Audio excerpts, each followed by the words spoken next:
I feel that my boyfriend doesn't want to be with me and he will find someone else. I said this many times in the past, even when he always demonstrates he loves me. And I remember that once I told this to my psychologist cousin, because she's like my best friend, and she told me something that really blew my mind, and I want to share it with you. Let's imagine you're in a situation, the same situation as me. You are in a relationship and you're not confident about how you look and your physical appearance. Because sadly, most of us have felt that way. So you're in a relationship and you're not confident. And you're constantly thinking you're not beautiful or handsome enough to your partner. And when your partner tells you, you're so beautiful, you're so handsome, you don't believe it. Because you have that insecurity. And even when that person tells you the opposite, you don't believe it. Because this is something that you have in yourself, that you have this perspective of yourself. And you won't believe it because that's a projection. Sigmund Freud defines psychological projection as a defense mechanism in which we have feelings and emotions that are unacceptable to us and we want to avoid it. So we, instead of owning it, that emotions, we blame the other person and we attribute it to others. I first heard about psychological projection like 2 years ago when I told this to my cousin.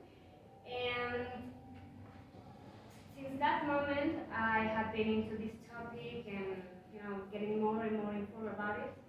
So that's how I knew that the 3 common signs of psychological projection are make accusatory statements, make specific critiques, and make demands disguised and pretending to be suggestions.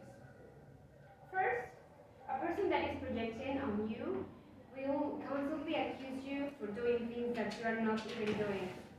For example, when a person constantly accuses their partner to cheating on them, even when they don't have any proof of that, they have this insecurity, but they want to avoid it. So they blame their partner to feel less better.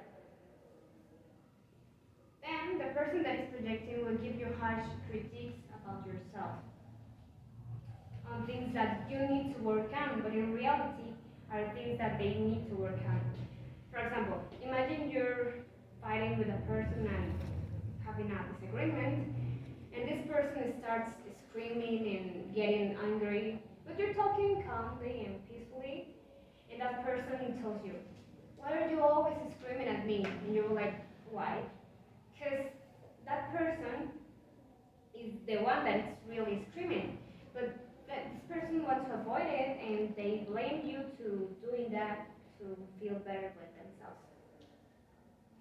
And finally, the person that is projecting will try to tell you what you should do with your life.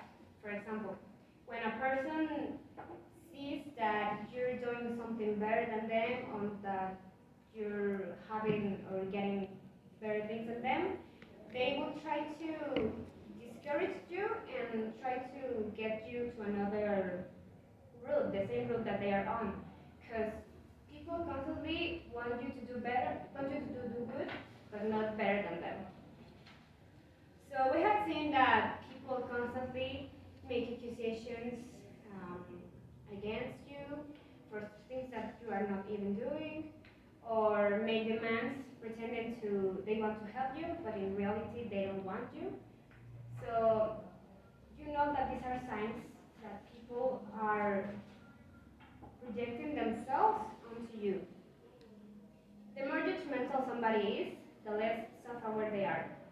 The more judgmental we become, the less self-aware we are.